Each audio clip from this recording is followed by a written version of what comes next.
Jenny, introduce yourself to my audience. Hi, I'm Asian.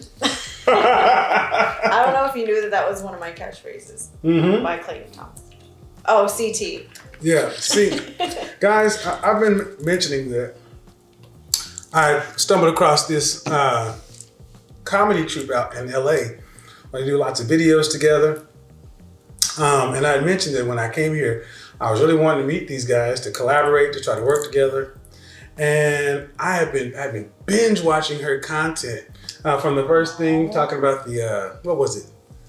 The guys are so easy to distract or something like that. The one where I took my shirt off. Yeah. But not really. But in the comment section, everybody's trying to say, did she really take her shirt off? Yeah. Well, it really doesn't matter, guys. The point of the matter is she said it. So, and the thing is, I watched her content. I was like, you're funny, you're hot, and I wanted to make a segment called Cool Hot Chicks. Oh. So we've talked on the phone briefly, but we wanted to save the interaction until here. So, hi, Cool Hot Chick. Oh gosh, I'm supposed to be cool. Oh goodness. Oh, and she has a dog, so she's not a PhD. I'm.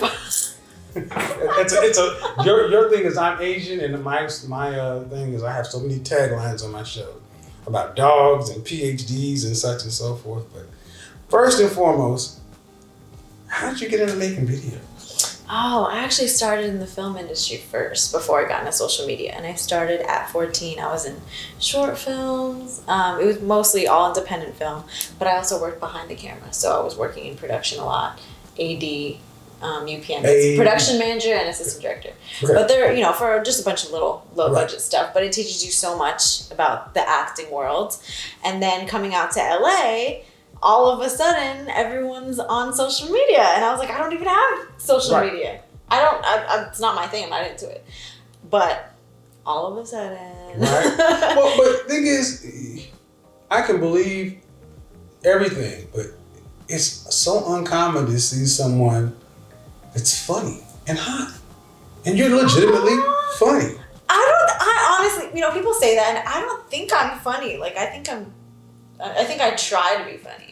No, it's funny, and it's funny that you make videos talking about like short people challenges when you were trying to do that lat pull down machine and it pulled you up. I was like, well, see, that's the thing. So I don't think I'm funny. I think I just make fun of myself, and my life is probably just funny to people. The awkward situations I end up in, such as my short girl problems. So when I got over here to do the video today, I already knew you were, 4'10"? Yes. But guys, the difference between me at 6'4" and her at 14 is like super comical. It's like... That's not that big of a difference. Of course not. That's not. I'm like almost your height.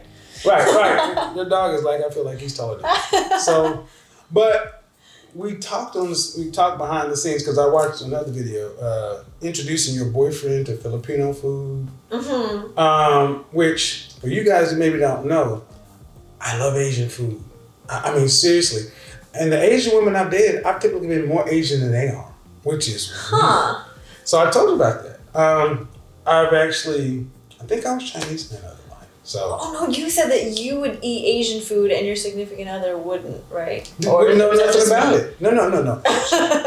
Now she ate her mother was Japanese, her father was Korean, but she knew nothing about Chinese food, so I took her to eat dim sum. We were in Queens.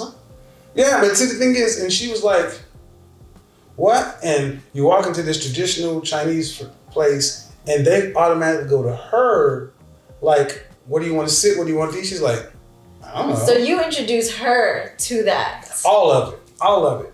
Introduced her to that, introduced her to Chinese martial arts, a bunch of other stuff. Now she did introduce me to Korean barbecue.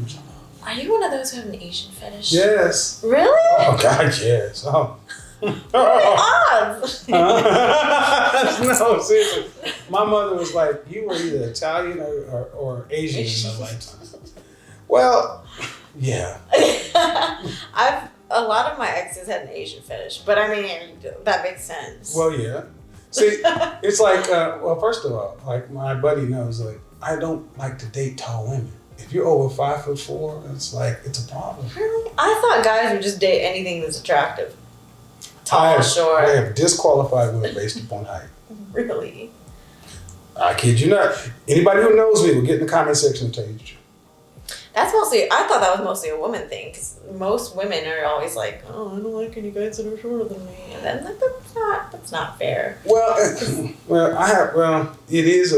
is, but for me, it's like, I have long legs. Like, my legs will probably come up to about here. So it's weird if a chick's legs are longer than yours. Yeah, because you got too many things going on at the same time. What's going on? And I don't want somebody who can actually put my shoe on. And see, what really did it for me one day, a woman I was dating actually slid my shoe on in my hoodie and ran out to the car. And I'm like, that shit almost fit. No, thank you. That's a big foot. Yes. See, I knew it was going to get her. So, I didn't get it enough. No, it's okay. So, I'll edit that out. Let me see. I feel like when it's on the table, it's larger than me. Because I for sure saw it like up here. If it gets bent a little, it won't continue to move. So I think it's supposed to continue to eventually move. But yeah, It looks like it's gonna stop. Okay, maybe not. It's supposed to, but that's the thing. There's a magnet here, and as it gets more and more each side, it'll rock, and it'll tip over. Oh wow! And keep going. It definitely looks a lot larger than me. So, yeah. Now we talked on the phone, and we have a lot of similar views. There are so many things to talk about. I don't even know where to begin. Well, let's talk. We talked about socially. We start talking about being in an industry where creatives are very liberal. Mm-hmm. I have very middle America, very socially conservative. I believe men should be in a men's place, women should be in women's place. I believe in gender roles. I do believe in equality, just not equality of outcomes. And that's one of the things that's kind of made my channel pop, is because I will talk about, I think a man should be paying 100% of the bills, no matter what a woman has. And I think that a woman should a woman should be feminine, beautiful, and inspirational. I'm one that says beauty matters. And it's pushes some people off, but I've had more people say, you know what, it's kind of refreshing to have a man stand on something, even if I don't want to. So what do you think about any of that? You caught me when you said beauty matters. Now, when you say beauty, are you talking about more physical or as a whole? Both, but it starts initially. I'm an image consultant. And I've seen the psychology is settled, and men are visual. We are visual, and so are women. And that first 7 seconds of meeting or seeing somebody, I accept the fact that women will either put you into I could do him, or no, I won't do him. Because hey man. And vice versa, men put you into the wife category or everything else. Everything else. It matters. You have your type. No? Well, I'm kind of a different breed. Here we go. I'm very different, actually. I've dated a lot of guys that I wouldn't find myself physically attracted to, which in the past has not worked out for me. But sometimes. Okay. If you're one of the guys that it didn't work out for, no problem. But yeah, it would be guys who would treat me amazing, and their personality, our connection, everything's great, but physically it just wasn't there for me. Like it would get to the point where they would like try to kiss me and I would be kind of repulsed. But if it's that bad, then usually the sex is also trash. Because that's kind of, that's another factor. Yeah. So you can't be like unattractive physically and be terrible in bed. It's one or the other for me. But I'll accept one of the two being bad. I told you, you got to pick a struggle. See, here's the thing. I would say, and there's differences in culture. Cultural things are different too. Let's talk just baseline human beings. I think women are more likely to accept a guy that they're not necessarily physically attracted to as much, as long as he has a good guy, good character, whatever they rank higher than that. And they can learn to be more chemically attracted to him. You can fall in love with him, but he may not just naturally make you dislike, want to rip his clothes off. Men, on the other hand, that doesn't work. This responds to what it responds to. And she could be a hell of a girl, But if he's not cooperating, he's not cooperating. And vice versa, when you're the right kind of hot, there's no lying. There's no lying. I'm gonna just say that you've been around many men who pop willies. They give you a hug. You're like, oh, you like me, don't you? They can't lie. It's like, oh damn. So I know a lot of guys who like, they'll say, no, personality matters. If personality is bad, then no. I'm like, whatever, if you had the opportunity with a fine chick. That though? What? The personality matters more than looks to guys. No. Of course not. But they'll say that. But I don't Why do you think believe they it. say that now? To get in. It's like virtue signaling. They're To trying seem like a good person. to do what? To get in your pants. Right. Exactly. So I accept. Look, I believe in the selfish gene theory. I believe that there's a book. Look it up. I believe that everything that we do as a species is to get our DNA into the next generation. We have air conditioning in airplanes. Why? Because women like comfort. Yeah, we like certain things. Your mind is that. Now, I believe that like if mankind in general could get the access and have the quality and quantity of sexual attention you wanted, by doing the minimum, we'd still be living in caves eating bologna sandwiches. But we do this stuff because women like comfort. And we accept that. We accept it because men are pretty simple. Sex, sandwich, silence. I love it. and that is why I prefer to date. I don't know if you knew that I was bisexual, but well, I think you did. Yes, it makes sense now. But there's a reason why I won't date a woman. Like I couldn't be in a relationship with one. Oh yeah. Because of the complex versus simple, and I like that men are simple. Mm-hmm. Love that. It's literally 3 things you said. Well, you know what? My ex was bisexual too. Is this like a hot Asian thing? Not that I don't know any other bisexual hot Asians. Show me where they're. I'm just. Well, she's in New York City, man. I'm not gonna say your name. I won't dox you. But like a woman's list of requirements that she wants in the perfect guy is just outrageous, and some of them are very picky to the point where they're like, I'm not gonna settle for anything less than everything on my list, and I know he exists. That's usually how they sound. Well, that's why my show is doing what it's doing, because so many modern women today are delusional. Back up to the simple thing. There was a woman who is bisexual, and she made a video on YouTube and it's done 3 million views. She said, I dated women, and now I feel sorry for men. Yeah, I absolutely and most of my friends are guys, and I just, when I see how women treat them, I'm like, I'm sorry, because I apologize for my species.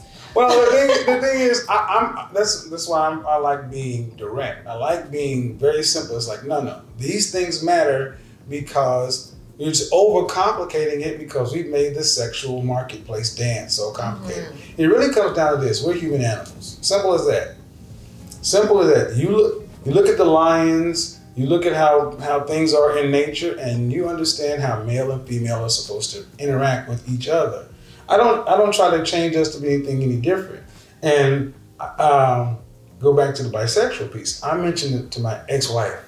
We had the hugest argument. I said, I think every woman, especially a woman who's an 8, 9, or 10, a hot woman, has had at least one girl girl biggest fight we ever had in our life. It's huge. A fight? Yes, fight.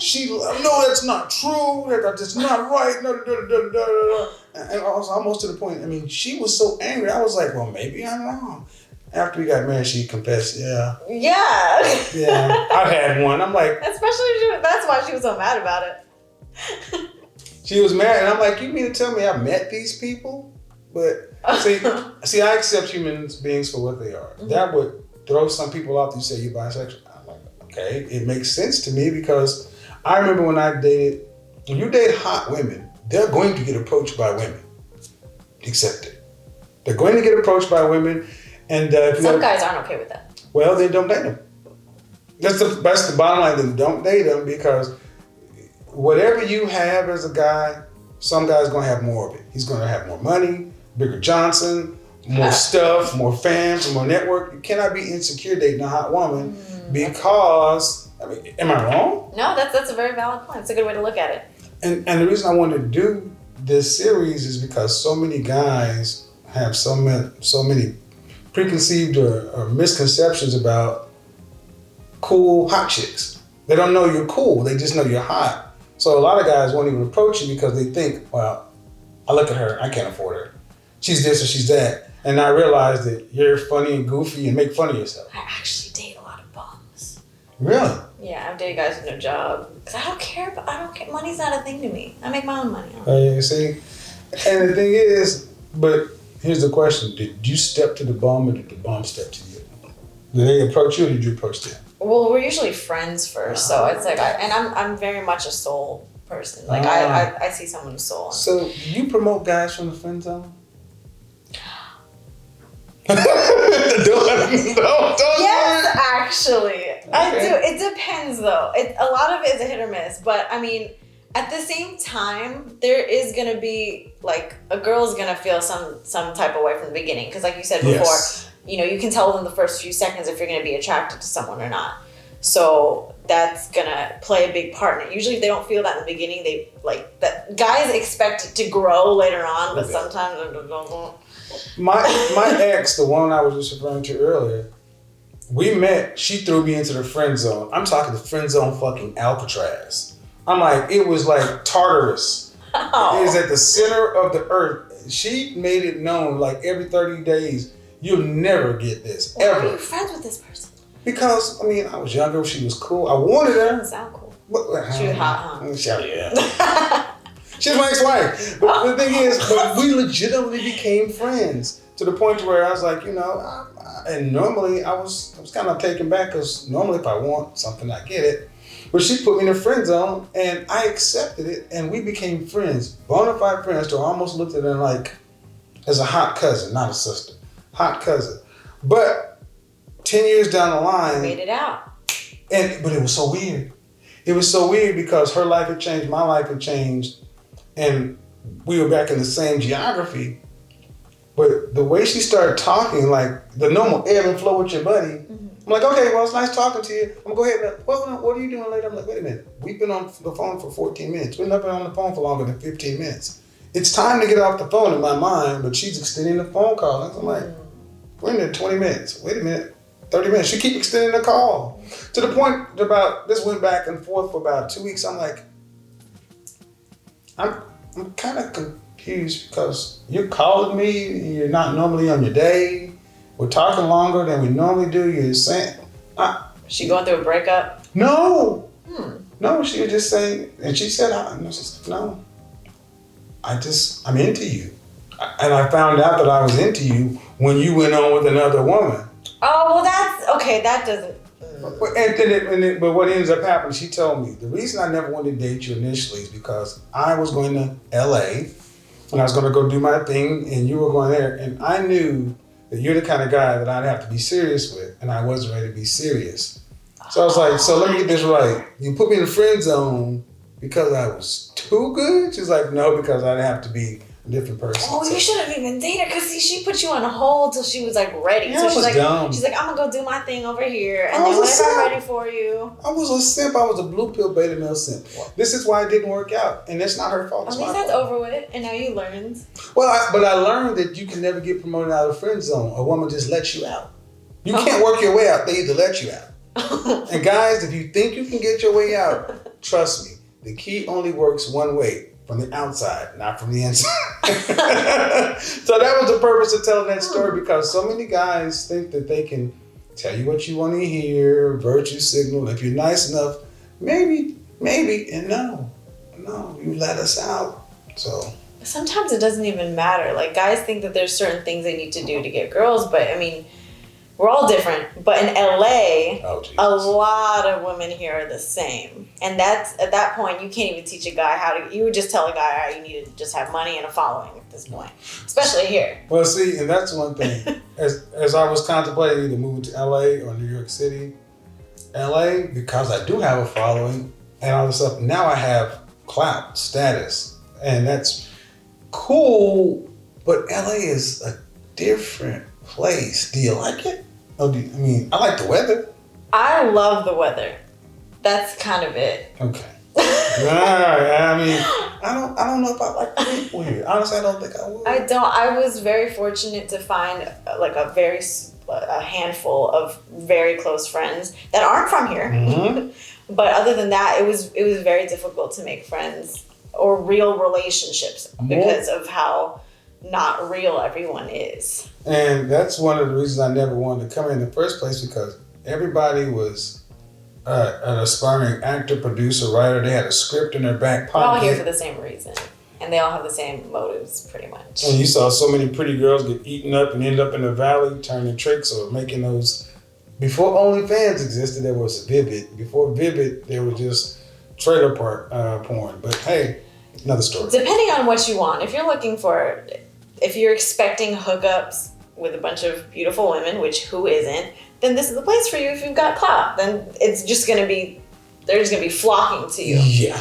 But if you're looking for something real at some point, then this is probably the place for that. Everybody I know that's hot has a long distance relationship in LA. Everybody I know, every woman that I know that's hot has a long distance relationship for this very reason. Really? Yeah, because yes, you can have lots of hot, freaky circus sex with some of the most beautiful people here in Miami, or like Sodom and Gomorrah, in my opinion. But if you want somebody that you can actually be a geek with, a dork with, turn on Netflix and watch Lord of the Rings or The Godfather or some shit like that, not here. You'd be really lucky to find that. Not saying it's impossible, but it's very rare. So that's what I said. Most folks end up having, they import it or fly out, and they come here to work and socialize, which I think is pretty cool that the internet, we have FaceTime and all that. It makes it a little bit easier. It's so much easier than back then. Oh gosh. Yeah. I remember having to do that back then, and I had those little webcams that you had to stick on top of the computer that wouldn't stay. Those Acer laptops. Yeah. So 15 years from now, what is Jenny doing? Is she still in LA? Is she married with kids? Does she have a husband and a boyfriend? She got another dog? Man, you are just chilling, bro. Oh my God. Oh wow. You heard that. What are you doing? Don't embarrass me.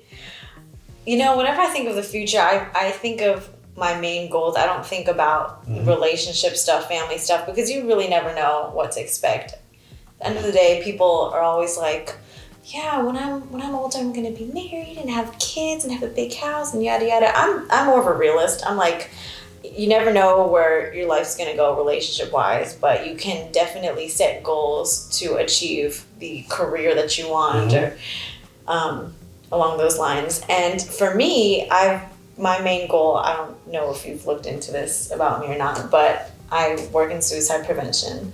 And I want to have a treatment center for people who struggle with depression and anxiety. And it's not your typical, like, it's a call center. There's people to help make you feel better by therapy sessions, because that doesn't work for everyone. It's more so, it's an actual treatment center. There's different rooms of activities and things to get your mind in the right spot at the right time, because you never know when someone's going through something to the brink of, the wrong decision.